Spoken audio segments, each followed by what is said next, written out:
Parole du dimanche. Lecture du livre des Actes des Apôtres.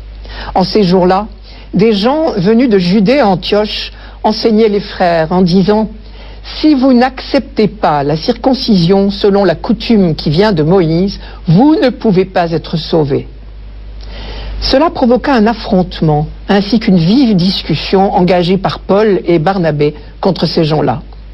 Alors on décida que Paul et Barnabé, avec quelques autres frères, monteraient à Jérusalem auprès des apôtres et des anciens pour discuter de cette question. Les apôtres et les anciens décidèrent, avec toute l'Église, de choisir parmi eux des hommes qu'ils enverraient à Antioche avec Paul et Barnabé.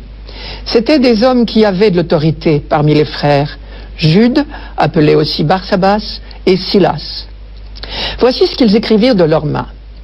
Les apôtres et les anciens, vos frères, aux frères issus des nations qui résident à Antioche, en Syrie et en Cilicie, salut. Attendu que certains des nôtres, comme nous l'avons appris, sont allés sans aucun mandat de notre part, tenir des propos qui ont jeté chez vous le trouble et le désarroi, nous avons pris la décision à l'unanimité de choisir des hommes que nous envoyons chez vous, avec nos frères bien-aimés, Barnabé et Paul, eux qui ont fait don de leur vie pour le nom de notre Seigneur Jésus-Christ. Nous vous envoyons donc Jude et Silas, qui vous confirmeront de vive voix ce qui suit. L'Esprit Saint et nous-mêmes avons décidé de ne pas faire peser sur vous d'autres obligations que celles-ci qui s'imposent. Vous abstenir des viandes offertes en sacrifice aux idoles, du sang, des viandes non saignées, et des unions illégitimes. Vous agirez bien si vous gardez de tout cela. Bon courage.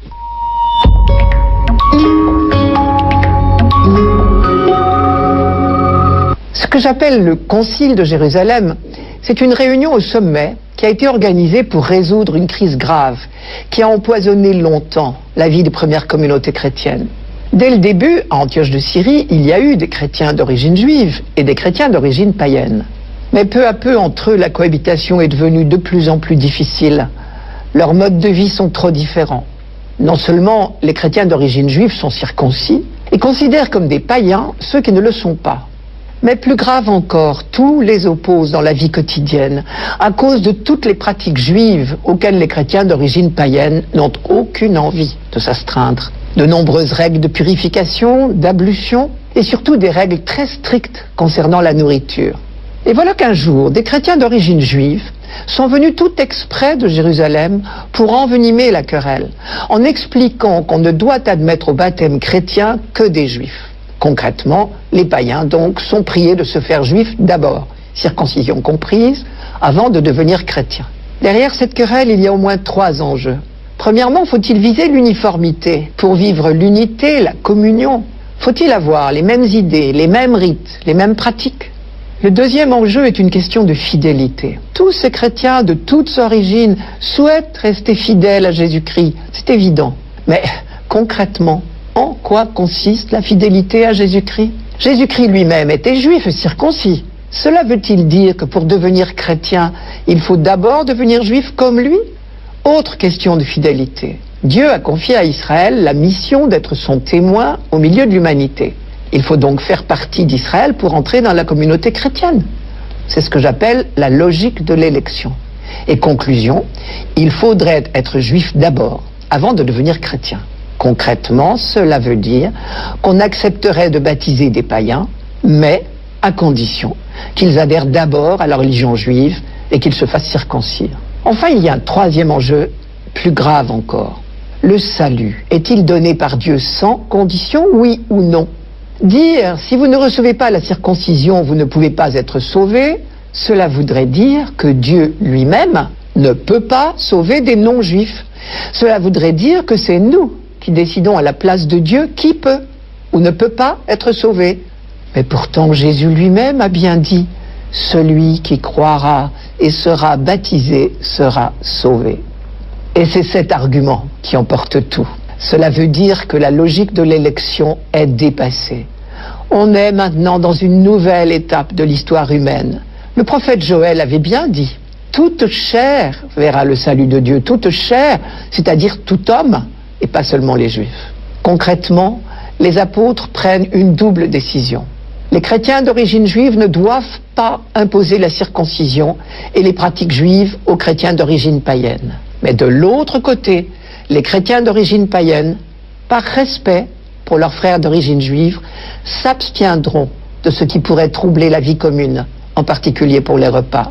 Cela veut dire aussi que être fidèle à Jésus-Christ ne veut pas dire forcément reproduire un modèle figé. Pour le dire autrement, fidélité n'est pas répétition.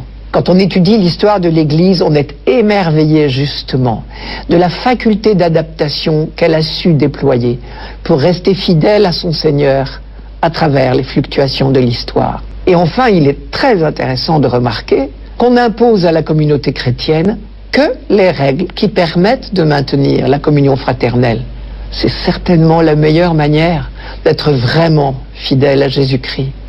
Lui qui a dit « c'est à l'amour que vous aurez les uns pour les autres que l'on vous reconnaîtra pour mes disciples. » Tout de suite, le psaume.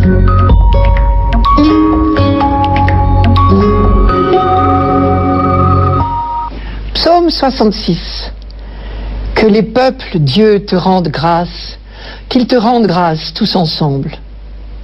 Que Dieu nous prenne en grâce et nous bénisse, que son visage s'illumine pour nous, et ton chemin sera connu sur la terre, ton salut parmi toutes les nations.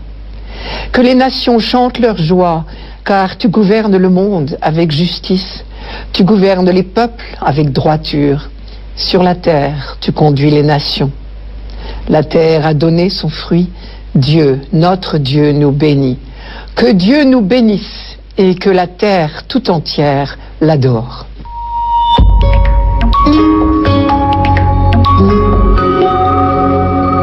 Nous assistons à une grande célébration au temple de Jérusalem. À la fin de la cérémonie, les prêtres bénissent l'assemblée de manière très solennelle.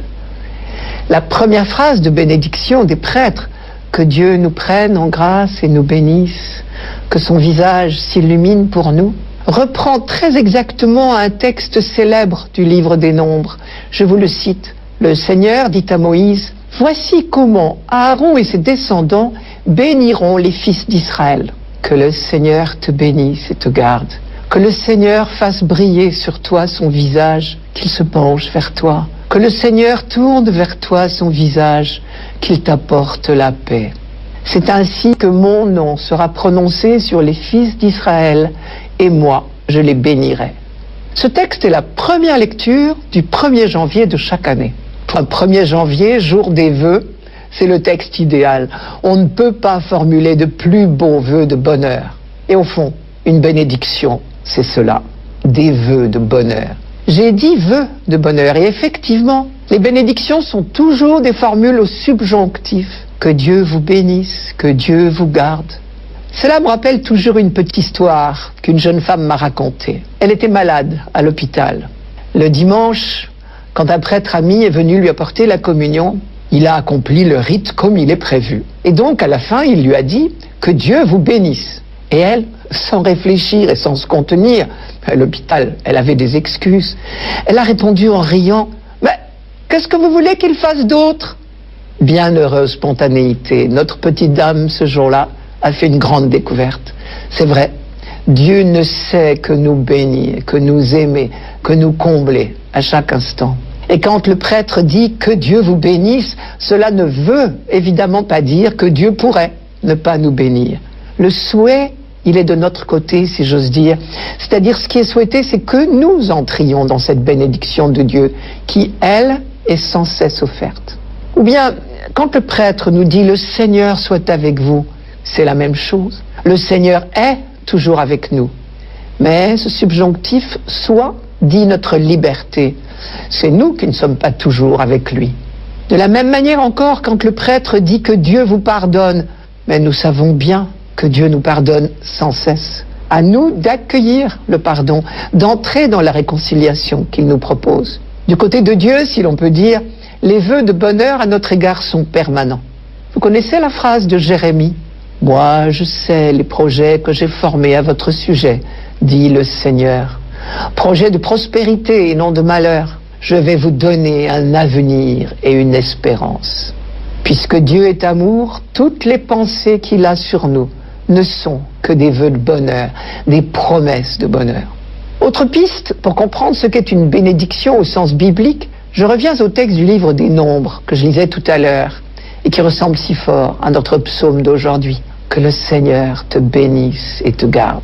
La première phrase du même texte disait « Le Seigneur dit à Moïse, voici comment Aaron et ses descendants béniront les fils d'Israël. » La dernière phrase dit « C'est ainsi que mon nom sera prononcé sur les fils d'Israël et moi je les bénirai. » Quand les prêtres bénissent Israël de la part de Dieu, la Bible dit « Ils prononcent le nom de Dieu sur les fils d'Israël. » Et même, pour être plus fidèle encore au texte hébreu de la Bible, il faudrait dire « Ils mettent le nom de Dieu sur les fils d'Israël ».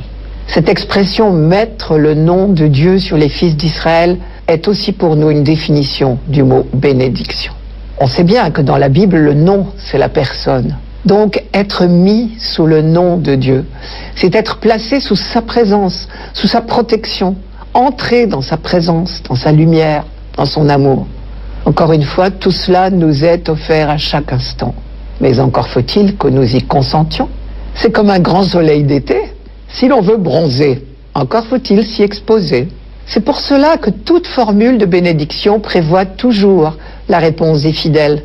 Quand le prêtre nous bénit à la fin de la messe, par exemple, nous répondons « Amen ». C'est notre accord, notre consentement. Dans ce psaume d'aujourd'hui, la réponse des fidèles, c'est un refrain. Que les peuples, Dieu te rendent grâce, qu'ils te rendent grâce tous ensemble. Et là, je vois une superbe leçon d'universalisme. Aussitôt qu'il entre dans la bénédiction de Dieu, le peuple élu répercute en quelque sorte la bénédiction qu'il accueille pour lui-même. Et le dernier verset est une synthèse de ces deux aspects. Que Dieu nous bénisse, sous-entendu nous, son peuple choisi, et que la terre tout entière l'adore. C'est dire que le peuple d'Israël n'oublie pas sa vocation, sa mission au service de l'humanité tout entière.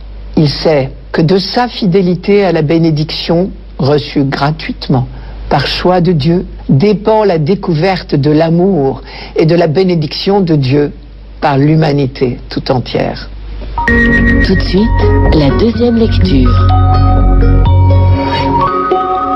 Lecture de l'Apocalypse de Saint Jean. Moi, Jean, j'ai vu un ange. En esprit, il m'emporta sur une grande et haute montagne. Il me montra la ville sainte, Jérusalem, qui descendait du ciel d'auprès de Dieu. Elle avait en elle la gloire de Dieu. Son éclat était celui d'une pierre très précieuse, comme le jaspe cristallin. Elle avait une grande et haute muraille, avec 12 portes, et sur ces portes 12 anges. Des noms y étaient inscrits, ceux des 12 tribus des fils d'Israël. Il y avait 3 portes à l'Orient, 3 au nord, 3 au midi et 3 à l'Occident. La muraille de la ville reposait sur 12 fondations, portant les 12 noms des 12 apôtres de l'agneau. Dans la ville, je n'ai pas vu de sanctuaire, car son sanctuaire, c'est le Seigneur Dieu, souverain de l'univers, et l'agneau. La ville n'a pas besoin du soleil ni de la lune pour l'éclairer, car la gloire de Dieu l'illumine. Son luminaire, c'est l'agneau.